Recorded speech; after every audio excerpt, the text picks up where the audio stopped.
Karibu tena mtazamaji kwenye sehemu hii ya yanayojiri, ambapo kwa hivi sasa tunaingia kwenye mazungumzo, kwenye mjadala ambapo tunachanganua swala zima kuhusiana na mgomo wa wafanyikazi wa vyuo vikuu vya humu nchini. Makataa ya siku 7 yalitolewa hapo jana, na ndiposa ninaye naibu mwenyekiti wa muungano wa wafanyikazi wa vyuo vikuu, muungano huo wa UASU, Bwana Cyprian Ombati, yuko hapa kutuelezea ni kipi ambacho sana kinawasukuma kwenda kwenye mgomo huo. Karibu sana Cyprian. Asante. Makataa ya siku 7 mliyatoa hapo jana, ama UASU ilitoa makataa ya siku 7 hapo jana, kwamba iwapo hakuna suluhu ambalo litakuwa limepatikana kuanzia hapo jana hadi mnamo tarehe 18, hamna budi ili kuandaa mgomo. Na jumla ya wafanyikazi 30,000 wanatarajiwa kushiriki mgomo huo. Iwapo utafanyika, shughuli zitarajiwe kusambaratika kwa kiwango kipi katika vyuo vikuu? Asante sana. Nataka kusema ifikapo Jumatano wiki ijayo, kama serikali, maana hii siku 7 inamaanisha wako na muda ya kuweza kututafuta, tuweze kuongea ili tuweze kuona kama suluhu itapatikana. Lakini iwapo hawataweza kufanya hilo, basi ifikapo Jumatano wiki ijayo sisi tutaweza kusushia kazi na kuacha kazi, ili tutakuwa kwa barabara kupigania haki yetu. Hii itakuwa ni wafanyikazi wa vyuo vikuu wote. Hapa tunaongea waadhiri wa vyuo vikuu, tunaongea wafanyikazi hao wengine wote, zaidi ya wafanyikazi 32,000 ama 3 hapo watakuwa hawatafanya kazi. Na hiyo ni kitu ambayo itaweza kusambaratisha vyuo vikuu vya umma 41 kote nchini. Tunapoangalia hilo swala, ni kuwa mkataba wa mwaka 2021-2025 CBA yetu ya wafanyikazi ndio serikali imekataa kuweza kumaliza, ili na sisi tuweze kupata manufaa ya hiyo mkataba kama wafanyikazi wengine wa umma. Unapoangalia wafanyikazi wa vyuo vikuu ndio peke yao kila wakati, na sijui kwa nini hili jambo limeanza kuwa kama historia yetu, ya kwamba katika vyuo vikuu sisi ndio tunakuanga wa mwisho, sisi ndio tunasahulika kwa vitu vingi. Serikali kupitia shirika la SRC la mishahara, tume la SRC, waliweza kuongeza mishahara ya wafanyikazi wa umma, na hiyo ni haki, iko kwa katiba. Kwa hivyo hatuulizi kitu ambacho tu tumetoka msituni na tukaanza kusema tunataka mshahara. Hii ni kitu iko kwa sheria ya kwamba baada ya miaka 4 lazima wafanyikazi wa umma waongezewe mishahara, kwa sababu maisha inabadilika, shilingi ya Kenya imeharibika, na kwa hivyo gharama ya maisha imepanda juu. Sasa sisi tunauliza kwa nini saizi ilikuwa tuanze tarehe 1 mwezi wa 7 mwaka 21 tuwe na mishahara tofauti. Tangu hiyo wakati mpaka saizi ni miaka 4 imepita. Umesoma kwa magazeti hapa ya kwamba vyuo vikuu vingine hata havilipi wafanyikazi mshahara wote. Wewe mshahara wako ni shilingi 50, unaambiwa tutakupea shilingi 20. Sasa unauliza hii 20 ni nini utafanyia? Ni watoto wako utalisha, ni shule utawapeleka, ni nyumba utalipa kodi, ndio utatumia kama transport ya kwenda kazi penye unafanya. So tunapoangalia maneno yote, imefika mahali ya kwamba siku 7 zijazo waweze kutafuta suluhu, la si hivyo sisi tutaenda kwa barabara tutafute haki yetu. Hatutaki kuwa tunasahulika. Na tunauliza hata Wakenya wenzetu, wale wanaotusikiza, viongozi wetu, wabunge, sasa ndio wakati wanafaa tuwaone wakiuliza suluhu ya hii kitu ni gani, kwa sababu hatuwezi kuwa tunafanya kazi ila hali malipo hakuna. Vyuo vikuu ndio mahali peke yake mishahara inachelewa. Unamaliza tarehe 30, unangojea mshahara inakuja tarehe 20 ama 19 ya mwezi ujayo. Na ila hali sheria za kikazi zinasema ifikapo tarehe 30 ama kabla ya tarehe 30 ulipe mshahara wa huo mwezi. Kwa sababu wewe unatumia pesa zako ili uende kufanya kazi. Unatumia pesa yako kuenda kazi, malipo inakufuata baadaye. Kwa nini tena waipeleke mbele? Tunapolipwa hizi pesa, shida nyingine iko ni kuwa katika vyuo vikuu mishahara inakatwa, hawapeleki bank. Kama wewe uko na mkopo wa benki wanakukata, lakini hiyo pesa haiendi kwa bank. Inaenda wapi? Hatujui.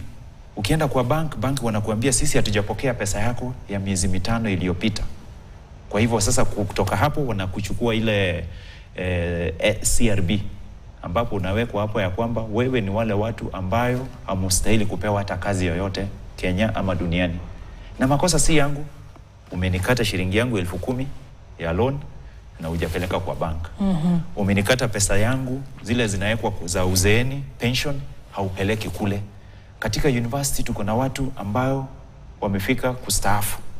Mtu anastaafu na anaenda nyumbani mikono mtupu kwa sababu pesa yake anaambiwa tulikuwa tunakukata lakini hatukuwa tunapeleka kule.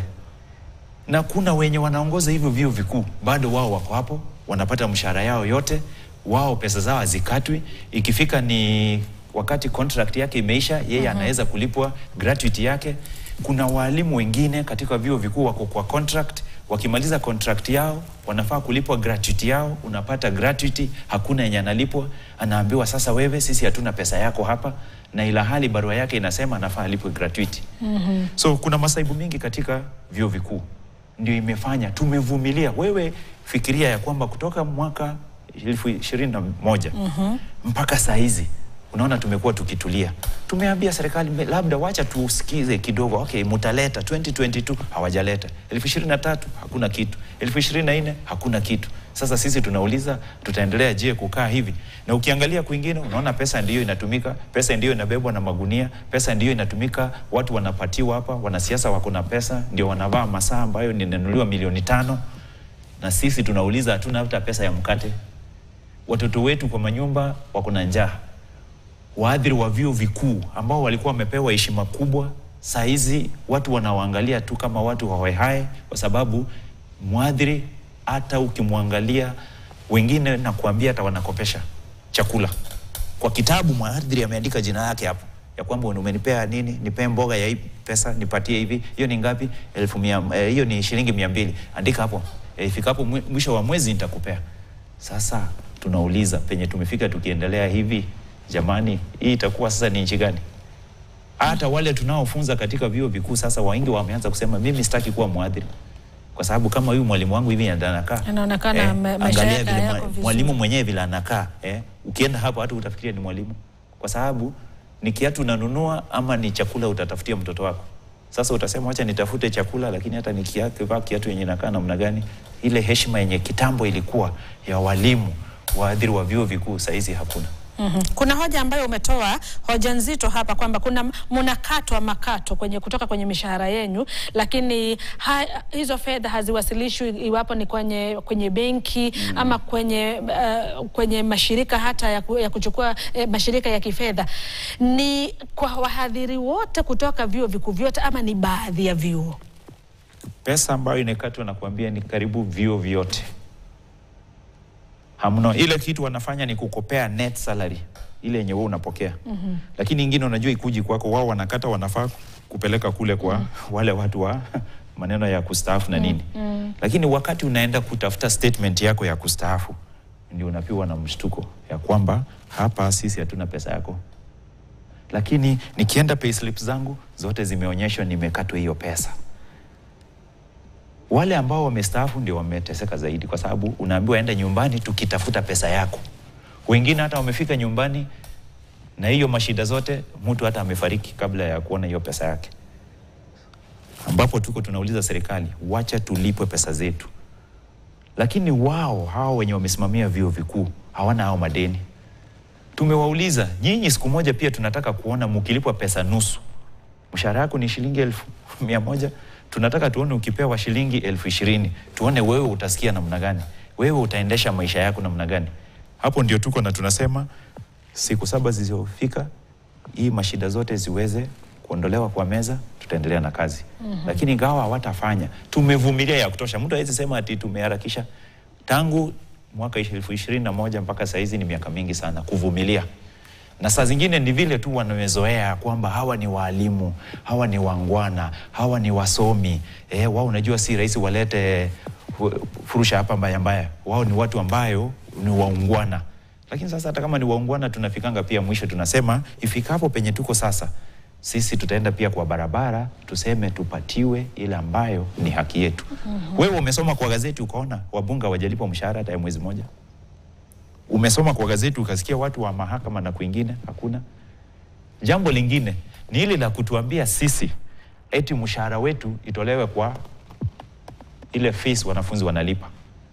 Sisi tunauliza, sisi ni wafanyikazi wa umma kama wengine, kama walimu, vile pesa yao inatoka kule kwa National Treasury na sisi itoke kwa huko.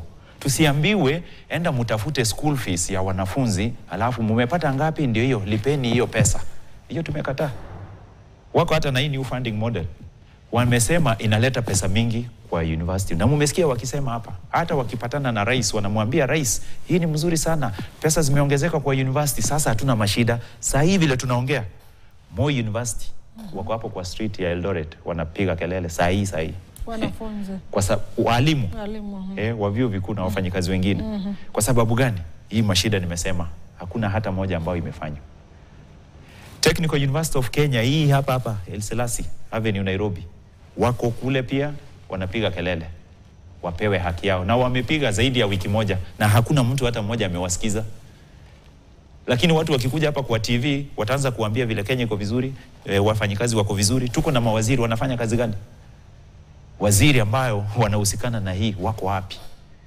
Tuliwaona wao wakiongea kwa TV na wakisema mimi nikipewa hii kazi nitafanya hii na hii. Sasa hizi tunauliza wako wapi? Wakenya ni wengi ambao wanaweza fanya kazi. Hii Kenya tumeona maneno ya ajabu. Sisi tumekuwa hata katika hii mazungumzo. Ukiona ile watu wanalegarega hapo kwa mazungumzo, utashangaa kwa nini watu wako kazi katika hizi maofisi za umma. Mtu ambaye tulimpatia proposal yetu mwaka 2021 ili 2020 Septemba ndio tulipeana proposal. Ili mazungumzo ianze ifikapo Julai 21 tungekuwa tupate hiyo mishahara mpya. Wakikaa na hiyo proposal yetu 2021, 2022, 2023 ndio walitoa vumbi wakasema kuna kitu mlituma hapa, wacha sasa tuangalie mlikuwa mnasemaje. Na hiyo ni baada sisi tumewaambia tutaenda mgomo. Tumevumilia hii miaka yote tukisukumana mpaka saa hii. Bado kwa meza hakuna kitu wameleta. Ni kutuambia kwamba hao wengine tunaona hakuna kitu tutawapea, nyinyi mtapata zero.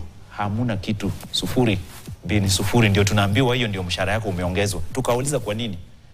Wewe ukiwa na watoto 5 ama 4, uwezi ukakuja kwa nyumba ukiwa na mkate uambie wewe mtoto wewe chukua ni yako, wewe ni yako, lakini wewe na wewe nataka munielewe mimi sina pesa. Nyinyi enda mulale, wacha hao wengine wakule kwa sababu saa hii sina pesa, nikipata pesa nitawanunulia. Hakuna kitu kama hiyo. Ile kidogo iko ndio tunataka sisi wote tupate. Wasije kwa meza na nani wanajipea wale ambao wako juu, maprofesa. Kwa sababu gani? Wao tena ndio wale wakuu wa vyuo. Unaelewa? Sasa yule mwenye ako chini ndiye anadhulumiwa tena zaidi. Mwenye mshahara yake ni kidogo hapo kwa university yeye ndiye hajapewa kitu. Yule mwenye mshahara yake ndio yuko juu, yeye tena ndio wanasema huyo ndio tumepata kidogo tunataka kumuongeza, nyinyi hatuna. Unaongezaje mtu? Na hapo wewe unajua sisi tukienda kununua vitu kwa duka, mafuta ya gari na vitu zingine, bei ni ile ile. Haina maana penye inasema ati wewe mkubwa mkate yako inauzwa 500. Ya mkate ni shilingi 70 kwa kila mtu. Lakini huyu mdogo ndiye anaambiwa wewe hatuna pesa ya kukupea kwa sahi, tunataka uelewe sijui uchumi haifanye vizuri. Uchumi gani? Na tunaona hapa wanaendesha magari mingi, wako kule nje, wao ndio wanaenda nje outside the country, wako kule Mombasa, mikutano mikubwa. Tunauliza hii pesa mnatumia hapa, patia huyu aende kulisha watoto wake. Kuna asilimia 7 kwenye nyongeza ya mishahara. Tume ya kuratibu mishahara SRC imependekeza nyongeza ya asilimia 7, lakini mmekataa. Mnataka asilimia ngapi? Asilimia 7 hiyo tunasema wamepea wale wa juu. Na nakwambia hao ni watu wachache sana wamepewa hiyo, hata wafiki 1000 kwa vyuo vikuu vyote. Hao ndio wameambia wamepea. Hawa wengine hapa chini karibu 20,000 na kitu.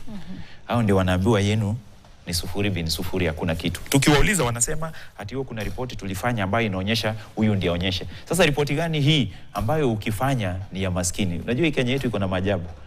SRC hiyo tume ya mishahara hawezi wakatuambia wao ndio wanajua kufanya utafiti. Hiyo ndio kazi tunafunza hapo kwa university. Maneno ya research vile inafanywa na survey.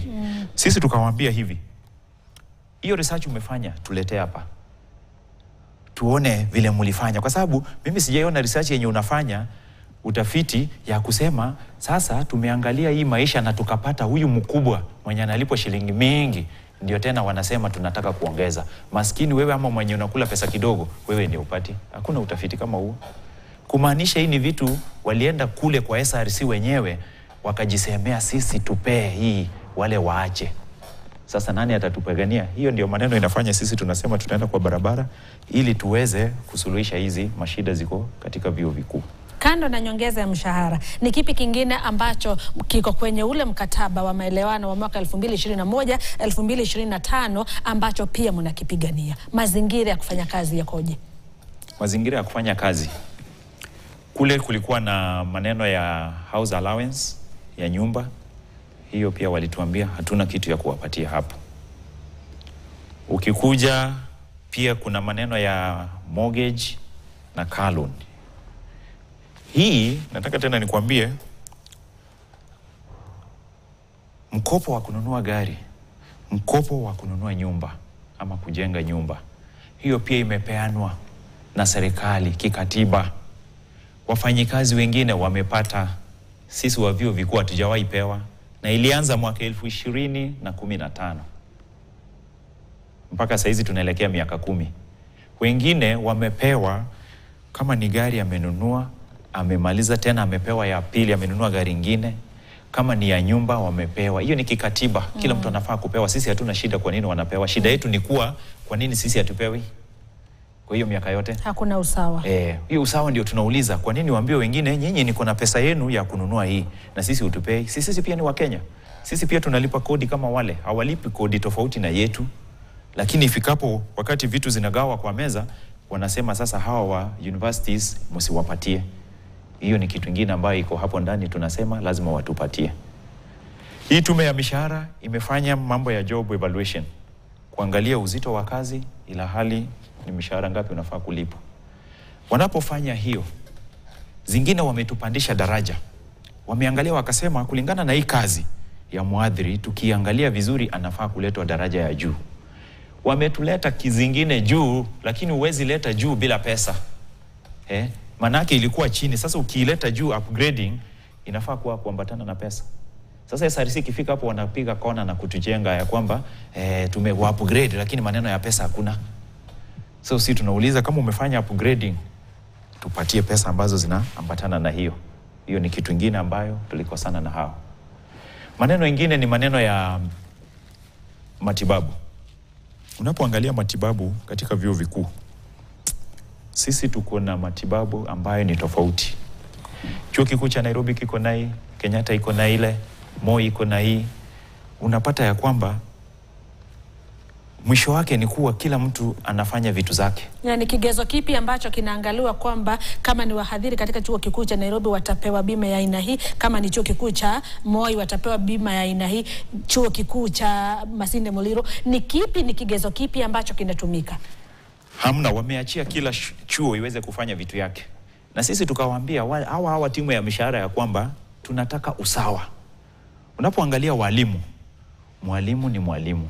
Awe anafunza Kwale, mwingine anafunza kule Kisii ama Turkana. Kama mko grade moja, pesa yenu ya mishahara mnapata ni sawa. Ikikuja niyo bima mnapata sawa. Kila kitu, kodi ya nyumba nini, mnapewa sawa. Lakini kwa vyuo vikuu si hivyo. Kwa grade mko sawa, lakini mapato yenu ni tofauti. Huyu analipwa kitu tofauti, yule wa chuo ile kila. Sasa sisi tukaambia wale tunataka iwe kitu moja. Tuulete usawa. Ndio mimi kama wewe ni profesa wa University of Nairobi, uwe sawa na profesa mwingine wa yule wa Kenyatta. Uwe na yule wa Egerton mko sawa. Lakini sasa hivi sio hivyo. Unapata ya kwamba ifikapo kwa mapato, wote ni maprofesa lakini mapato yao ni tofauti. Na ile ya kukufanya ukue profesa ni sawa. Imewekwa sawa, ile unafaa ile vitu zinahitajika ndio wewe sasa uanze kuitwa profesa, wameweka sawa.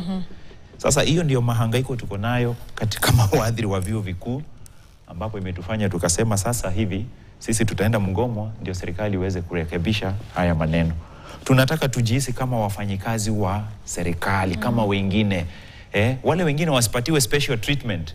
Alafu sisi tunaambiwa nyinyi kaeni hapa, nyinyi hatuna pesa ya hii. Ukiangalia vitu hata hapa kwa magazeti utaona hizo vitu zote zikiletwa kwa gazeti ya kwamba wale wanachukua mkopo wa serikali wa kujenga nyumba au watapewa. Sisi mbona tusipewe? Makata haya ama mgomo huu iwapo utafanyika unakujia wakati wa kipindi cha mwanzo wa mwaka, wakati kwenye kalenda ya vyuo vikuu. Yes. Wakati ambapo ni jumla kama majuma mawili tangu wanafunzi wapya walipoanza kuingia kwenye vyuo. Na pia kumekuwa pia na tatizo la mfumo unaotumika kufadhili vyuo vikuu, kufadhili wanafunzi wanaojiunga na vyuo vikuu. Hali hii inaweka wapi hatima ya elimu ya vyuo vikuu humu nchini? Elimu ya vyuo vikuu nchini ni kitu imesaulika hapa nchini Kenya. Mtu asikudanganya ya kwamba ni kitu wamekumbuka. Sisi tunawaona mawaziri, hawa makatibu wa ministry, muda mwingi wao wanaangalia maneno ya basic education. Hata ukienda kwa wabunge, wengi wanaangalia maneno ya basic education. Lakini pia kule kwenye elimu hiyo ya msingi kuna changamoto. Iko changamoto, lakini changamoto kubwa sasa iko hapa juu. Ujio wa CBC changamoto pia zipo. Lakini ujue huku chini wameweza kutatua kidogo. That is why ujaona hata wazazi wakipiga kelele ya CBC wamesema sasa wametulia tangu waambiwe hiyo hao wataenda hapa JSS wataemploy. Hata wacha niongelee jambo lingine. Tangu rais aingia sasa ni miaka kama 2. Ni miaka 2. Ameajiri walimu hawa wa shule za sekondari na shule za msingi karibu zaidi ya wanaelekea 70,000 na kitu, ambao ni kitu mzuri, hatukatai. Sasa kuja kwa vyuo vikuu hapa juu, ni wangapi wameajiriwa? Walimu saizi tuko wale wa vyuo vikuu tuko 10,000. Wanafunzi ambao wako kwa vyuo vikuu ni karibu ni 500,000. Na bado wa CBC hawajaingia. Hawajaingia. Uko tayari kwa CBC? Hapo ndio sasa maneno iko mbaya. Mwaka 2029 ambao ni miaka karibu 4 kutoka sasa. Wanasema wale wa CBC watakuwa vyuo vikuu. Na wakati utakapofika ni wengi. Tumejiandaaje kwa hili jambo? Hatujajiandaa. Mtu asikudanganye, kwa sababu hawa wanafunzi wanasema wa CBC ni wale kwa kimombo wanaitwa student centered. Yaani ni wale unapea nini yako attention na kila kitu, mafikra yako mwalimu unaweka hapo. Ikiwezekana vizuri ndio hii system si kama ile ya kitambo. Ati unaweza waweka wanafunzi 100 kwa class na ufunze alafu ufeme wameelewa. Hapana, hii CBC nataka wanafunzi wachache. Wanapoenda secondary wanafaa kuwa wachache zaidi. Wakifika university wale wanakaa kwa darasa wanafaa kuwa wanafunzi sio zaidi ya 20. Hao ndio mwalimu anafunza, lakini ile kitu ambayo inatungojea tutakuwa na wanafunzi karibu 200 kwa class ama 1000 saa zingine kwa hizi university kubwa, kwa sababu hakuna hata madarasa ya kutosha. Madarasa hamna. Na la pili hawajajiandaa kuleta waadhiri. Sasa ile itafanyika ni hivi, sijui kwa sababu hao watoto wao wanaendanga ngambo. Wewe unajua hawa wote wenda uwapime, hakuna mtu hata mmoja anatuletea mwanafunzi hapa. Wanafunzi wao wanaenda kusoma yule UK, US. So ni kama hawana haja na hiyo jambo. Sisi tunasema hivi, tunataka waajiri waadhiri wengi ili watoto wa hawa watu hapa wa kawaida, hawa wanaitwa hustlers, pia wapate elimu kama vile yule wake mwenye ameenda kule ngambo kufunzwa. Kwa sababu ukienda kule ngambo kuna utaratibu ya kusema wanafunzi wakiwa ni 20 wawe na mwadhiri mmoja.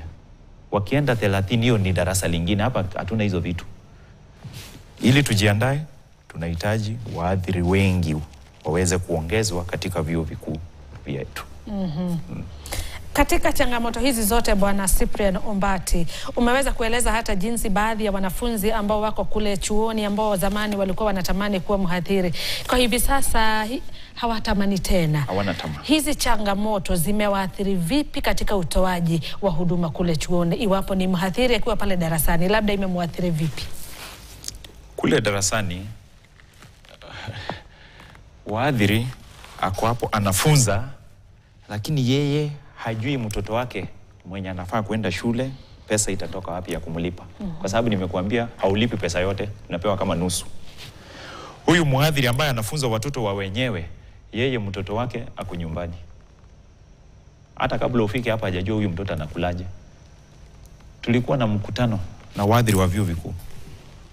Mmoja kutoka Moi University akatuambia, mimi nimepeana hata laptop yangu kwa duka ili sasa niweze kukopa chakula. Sasa na umeuliza vizuri, anaenda kufunza aje na ana laptop yake?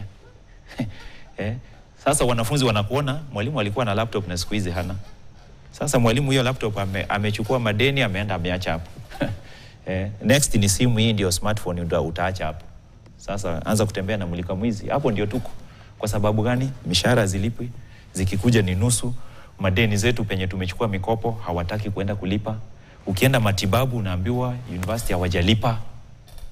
Sasa toa pesa kwa mfuko ndio uweze kuingizwa kwa hospitali na watoto wake. So hizo vitu zote zikifanyika, huyu mhadhiri mwenye unataka aweze kufunza pale university, utapata hata akili yake haitakuwa hapo kwa darasa. Atakuwa tu anasema, anawaza mashida zake, lakini anatakiwa pia afanye kazi. So umeuliza kwa nini tukafanya sahi? Tumefanya sahi kwa sababu tumekuwa na mazungumzo ambayo atuone kama inatupeleka mahali. Tunamaliza wanasema tupee wiki 3. Wacha tuende tupatane na tume ya mishahara. Wacha tuende tukutane na Ministry of Education tuangalie hii maneno. Wakirudi kwa meza mambo ni yale yale. Na hii Kenya yetu mtu asikudanganya ati hakuna pesa.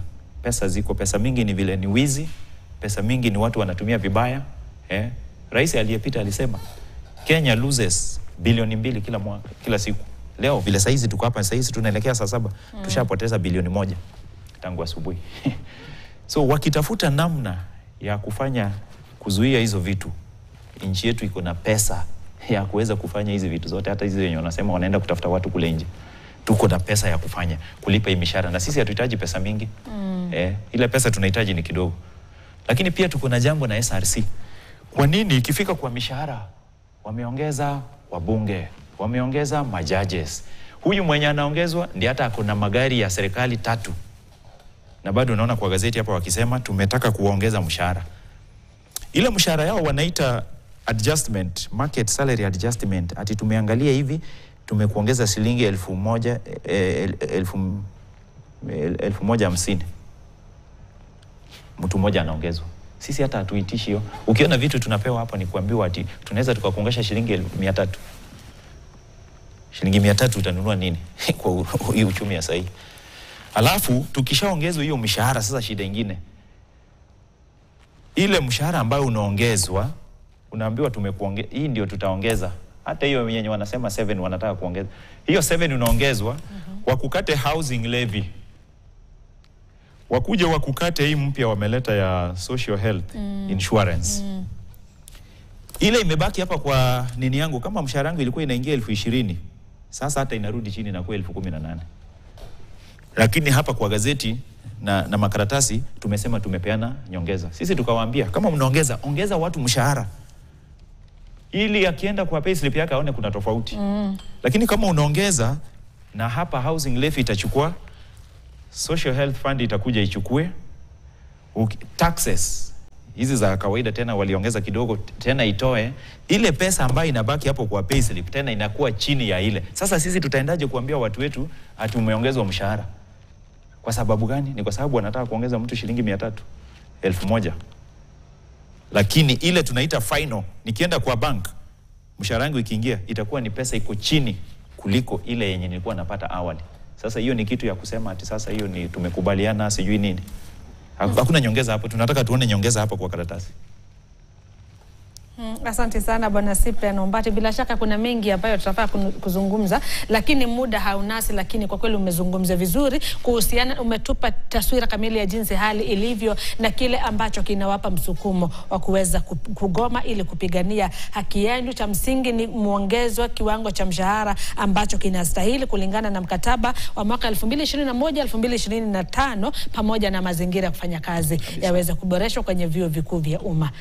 Aya, asante sana Bwana Cyprian Ombati. Mtazamaji, huyo alikuwa ni naibu mwenyekiti wa muungano wa wafanyikazi wa vyuo vikuu vya humu nchini UASU, akielezea ni kwa nini wametoa makataa ya siku 7 ya kuandaa mgomo mnamo tarehe 18 mwezi huu wa Septemba iwapo serikali haitakuwa imeajibika na kutekeleza kile wanachokipigania kulingana na mkataba ambao umekuwepo wa mwaka 2021-2025. Nasema asanti sana kwa wote waliofanikisha taarifa hizi kutoka mwendo wa saa 4 hadi sasa imefikia mwendo wa saa 6, na pia asanti sana kwa wageni wangu, walikuwa ni mmoja Paul Wafula na sasa Cyprian Ombati. Bila shaka wamefanikisha mazungumzo na mada ya hii leo. Asanti sana mtazamaji kwa muda wako. Mimi ni Agnes Gakunga, endelea kutazama KTN.